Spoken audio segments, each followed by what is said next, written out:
नमस्कार दोस्तों। Justin Trudeau उस जिल्टेड लवर की तरह है जो अपने पार्टनर को खुश करने के लिए किसी भी हद तक जा सकता है।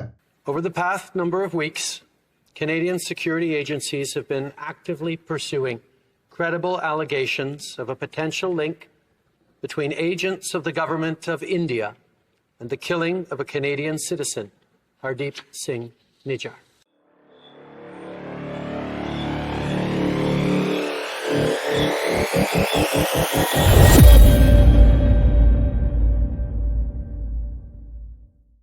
भारत और कनाडा के बीच जो रिश्ते खराब हुए हैं उसके लिए कहीं ना कहीं ट्रूडो खुद जिम्मेदार है। That India was possibly, if not probably, behind Nijjar's killing, the killing of a Canadian on Canadian soil last summer.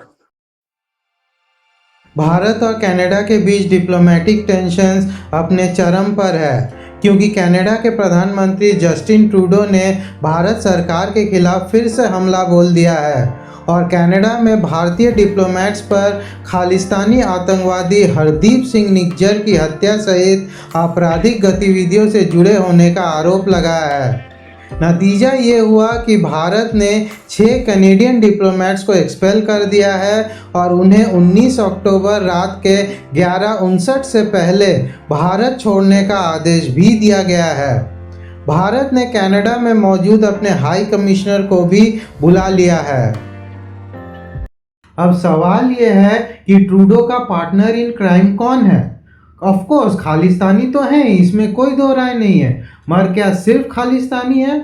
शायद नहीं, क्योंकि ये सामने आया है कि ट्रूडो का एंटी इंडिया स्टेटमेंट्स एक कैमोफ्लेज है ताकि पिछले कुछ इलेक्शंस में चाइनीज इंटरफेरेंस के आरोपों से कनाडा के आम लोगों का ध्यान हटाया जा सके। जून 2024 national security and intelligence committee of parliamentarians यानी NSICOP की एक रिपोर्ट आती है जिसका टाइटल था special report on foreign interference in Canada's democratic processes and institutions. यहाँ ये जानना बेहद ज़रूरी है कि NSICOP क्या है और इसका रिपोर्ट कनाडा के संदर्भ में इतना इम्पोर्टेंट क्यों है। कमेटी के मेंबर्स कैनेडियन पार्लियामेंट के दोनों सदनों से आते हैं। सभी के पास टॉप सीक्रेट सिक्योरिटी क्लियरेंसेस है और वे सिक्योरिटी ऑफ इंफॉर्मेशन एक्ट के तहत स्थायी रूप से गोपनीयता के लिए बाध्य हैं। मेंबर्स शपथ लेते हैं कि वे कनाडा के कानूनों का पालन करेंगे और उन्हें बनाए रखेंगे और वो किसी भी इंफॉर्मेशन को बाहर लीक या उसका गलत इस्तेमाल नहीं करेंगे। इसी बेसिस पे मेंबर्स को क्लासिफाइड इंफॉर्मेशन और मटेरियल प्रोवाइड किया जाता है। आप इस कमेटी का इम्पोर्टेंस इस बात से समझ सकते हैं कि ये कमेटी नेशनल सिक्योरिटी से रिलेटेड एटलीस्ट 17 फेडरल एजेंसियों की निगरानी करती है। NSICOP के स्पेशल रिपोर्ट से पता चलता है कि कनाडा के इलेक्टोरल और लेजिस्लेटिव अफेयर्स में चाइना ने बड़ी सेंधमारी की है। इस संपादित रिपोर्ट ने बेसिकली चाइना के साथ कुछ कैनेडियन MPs की मिलीभगत को उजागर किया है।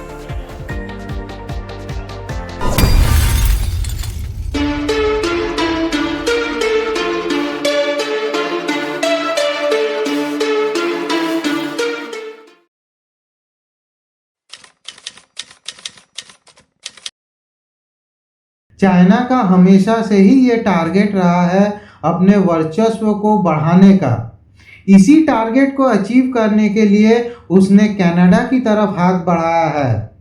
चाइनीज़ कम्युनिस्ट पार्टी द्वारा समर्थित कुछ चाइनीज़ नागरिक कनाडा के गवर्नेंस और इकोनॉमी के हर एक लेवल पर घुसपैठ करने की लगातार कोशिश किए जा रहा है और काफ़ी हद तक सफल भी रहा है।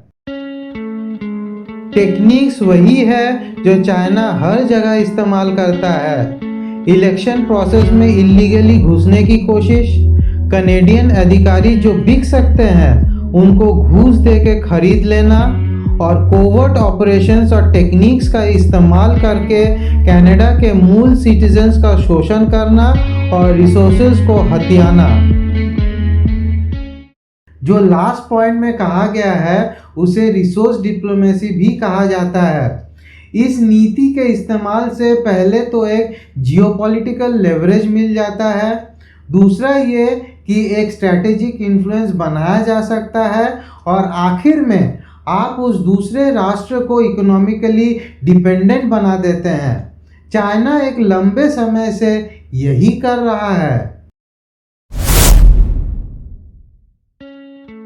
1 सितंबर 2018 और 7 नवंबर 2023 के बीच डेमोक्रेटिक इंस्टीट्यूशंस और प्रोसेसेस को फॉरेन इंटरफेरेंस ने काफ़ी हद तक और कंसिस्टेंटली टारगेट किया है और इस ट्रेंड को कमिटी ने आइडेंटिफाई कर लिया है। सबसे उल्लेखनीय बात यह है कि people's republic of China Canada के लिए फॉरेन इंटरफेरेंस के रूप में सबसे बड़ा खतरा बन के उभरा है और उसका प्रयास सबसे सोफिस्टिकेटेड, परसिस्टेंट और मल्टी डायमेंशनल रहा है। अपने वर्चस्व को कायम रखने के लिए चाइना ने एक और कदम उठाया है, दूसरे देशों में ओवरसीज पुलिस स्टेशंस की स्थापना।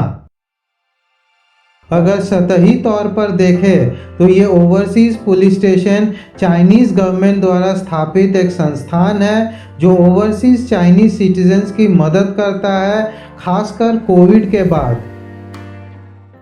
मगर हकीकत कुछ और है। ये so called police stations covert operations में माहिर है जो चाइनीज नेशनल्स पे प्रेशर क्रिएट करके उनको चाइना वापस लाती है ताकि चाइना में उन पर कानूनी कार्रवाई किया जा सके। यानी जिस देश से उनको लेके आया जा रहा है वहाँ के बारे में इंफॉर्मेशन निकाला जा सके। NSICOP ने अपने रिपोर्ट में मेंशन किया है कि सितंबर 2022 से मार्च 2023 के बीच कनाडा में ऐसे 7 चाइनीज़ ओवरसीज पुलिस स्टेशंस की स्थापना हो चुकी है, 3 टोरंटो में, 2 वैंकूवर में और 2 मॉन्ट्रियल में।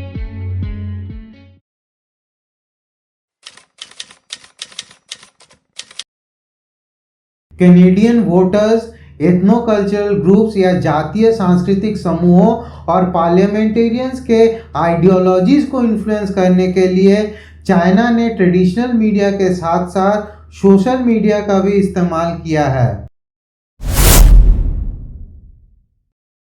NSICOP रिपोर्ट के अनुसार कुछ खुफिया इंटेल ये बताते हैं कि चाइना कैनेडियन मीडिया एग्जीक्यूटिव्स और जर्नलिस्ट के साथ सीधे संपर्क के माध्यम से कैनेडियन मीडिया के कंटेंट में हस्तक्षेप कर रहा था और ये सब करने के लिए चाइना ने अपने यूजुअल टैक्टिक्स का इस्तेमाल किया, जैसे मीडिया आर्टिकल्स को बिना एट्रीब्यूशन दिए पब्लिश करने के लिए पेमेंट करना, मीडिया ऑफिशियल्स को चाइना लाया जा रहा था गवर्नमेंट के खर्चे पर, आर्टिकल्स वापस लेने के लिए जर्नलिस्ट पर प्रेशर डालना, सोशल मीडिया में फॉल्स अकाउंट बना के प्रोपेगेंडा फैलाना।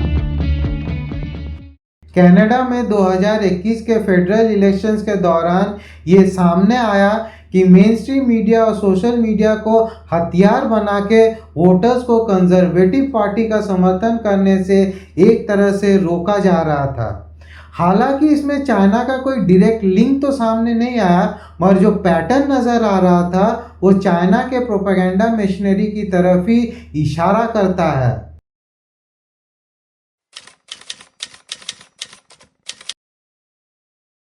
यूनाइटेड फ्रंट वर्क डिपार्टमेंट, ये चाइना का ही एक ऑर्गेनाइजेशन है जो कई सारे फ्रंट ऑर्गेनाइजेशंस की मदद से फॉरेन सॉइल में ऑपरेट करता है। इसका मेन ऑब्जेक्टिव है चाइना का फॉरेन इंटरेस्ट और विस्तारवाद। कुछ फ्रंट ऑर्गेनाइजेशंस हैं Chinese registered private companies, Chinese student organisations, foreign cultural organisations, foreign media, Chinese ethno cultural communities के मेंबर्स, फेमस बिजनेसमैन और पॉलिटिकल फिगर्स। वैसे तो ये front organisations Chinese communist party के साथ अपने लिंक को जाहिर नहीं करता है, मगर कोवर्ट ऑपरेशंस के ज़रिए चाइनीज़ कम्युनिस्ट पार्टी के लक्ष्य को आगे बढ़ाने का काम करता है। United front work department Chinese communist party का इतना पावरफुल ऑर्गेनाइजेशन है कि 2019 के कैनेडियन फेडरल इलेक्शंस के दौरान चाइना ने $2.6 बिलियन का फंडिंग किया था यूनाइटेड फ्रंट वर्क के लिए, जितना चाइना ने मिनिस्ट्री ऑफ फॉरेन अफेयर्स में भी खर्च नहीं किया। NSICOP के रिपोर्ट के अनुसार United front work department communist party of China के पॉलिटिकल ओपोनेंट्स को दबाने और कम्युनिस्ट पार्टी के लिए समर्थन जुटाने में सफल रहा है। UFWD ने प्रोपेगेंडा किया है और क्रिटिसिज्म्स को दबाया है, यहाँ तक कि academicians, media houses, business houses और पॉलिटिशियंस को प्रो चाइना रुख अपनाने या पीपल्स रिपब्लिक ऑफ चाइना द्वारा एंटी चाइना रुख अपनाने से बचने के लिए प्रभावित किया है।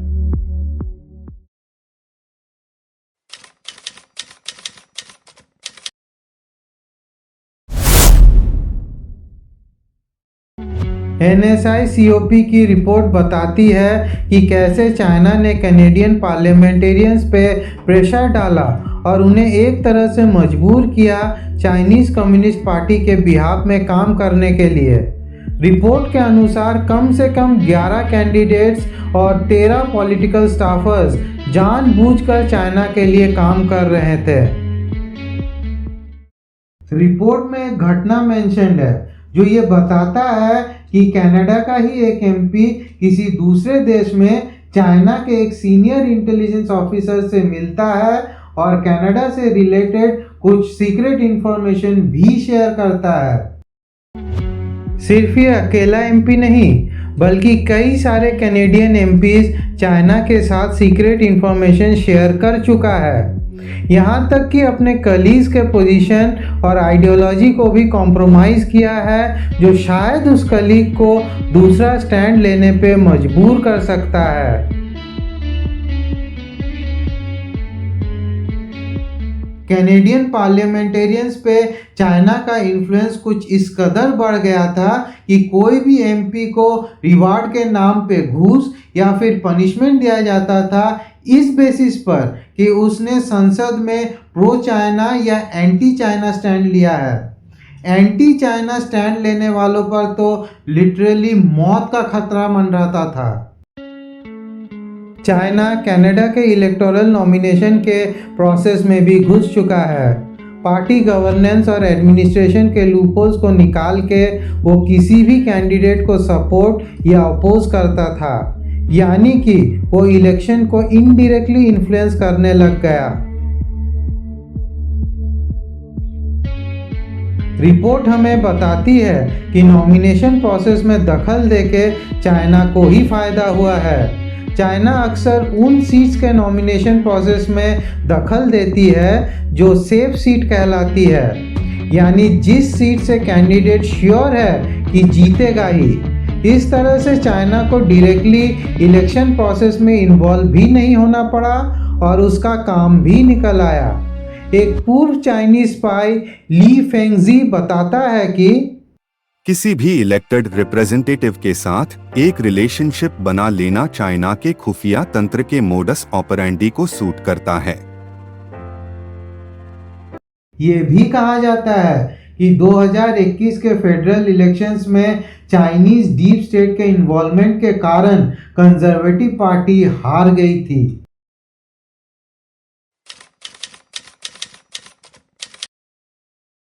पॉलिटिकल इंटरफेरेंस के अलावा अपने हितों को साधने के लिए चाइना एस्पियोनाज या जासूसी जैसे टैक्टिक्स का भी इस्तेमाल करती है।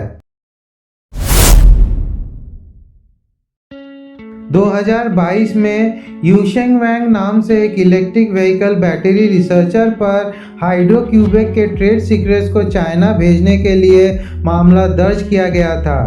दिलचस्प बात यह है कि कनाडा में बनाई गई चाइनीज़ पुलिस स्टेशंस के बारे में चाइना का ऑफिशियल रिस्पॉन्स ये है कि ये स्टेशंस प्रवासियों को उनके आईडी या ड्राइविंग लाइसेंस को रिन्यू करने में मदद करने के लिए स्थापित किए गए हैं। हालांकि इन स्टेशनों का इस्तेमाल एंटी चाइना सेंटिमेंट्स को दबाने के लिए किया गया है।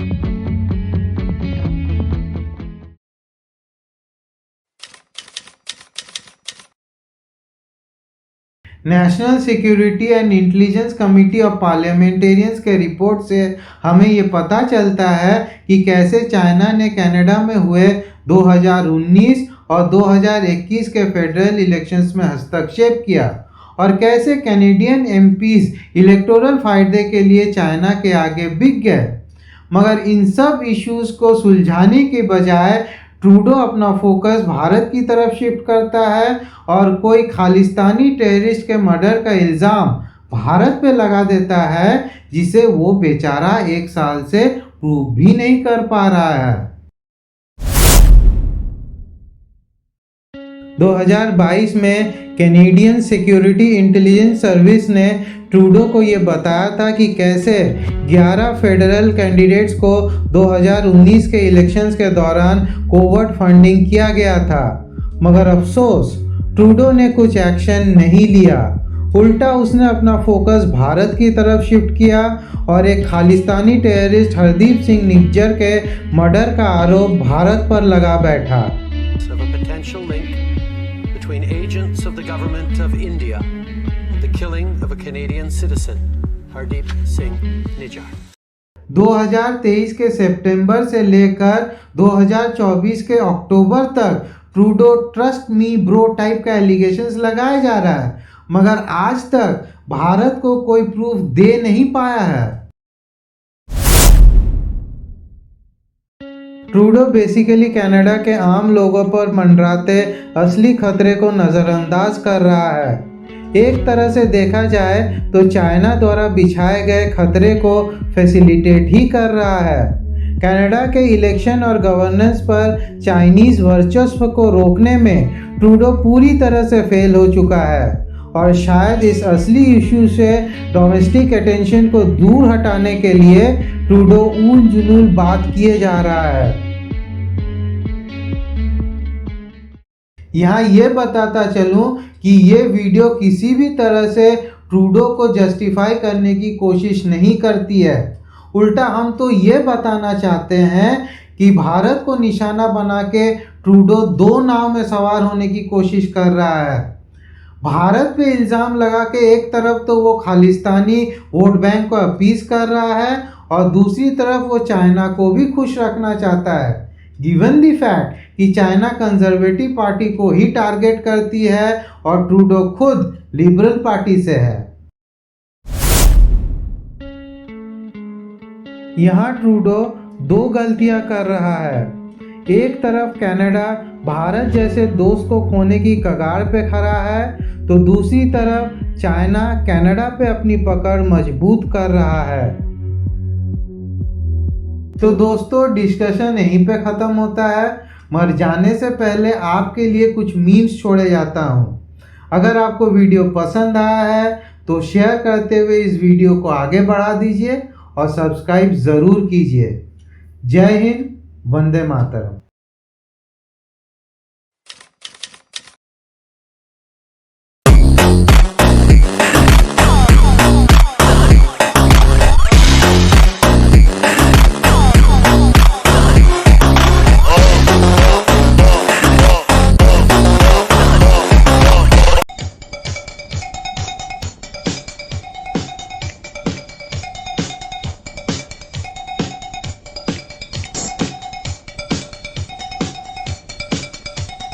तेरी गोद च परांदा साढ़े हाथ च रुमाली लाभदा नी मामिया नु पालनी बिट बिट तकदा है वैरी अख पटदा है खैन जेड़े झोटे आ ना ओ गमे जे डालनी चलदा है राह साढ़े मौत वाले पक्ख दा सांभ लै तू वेला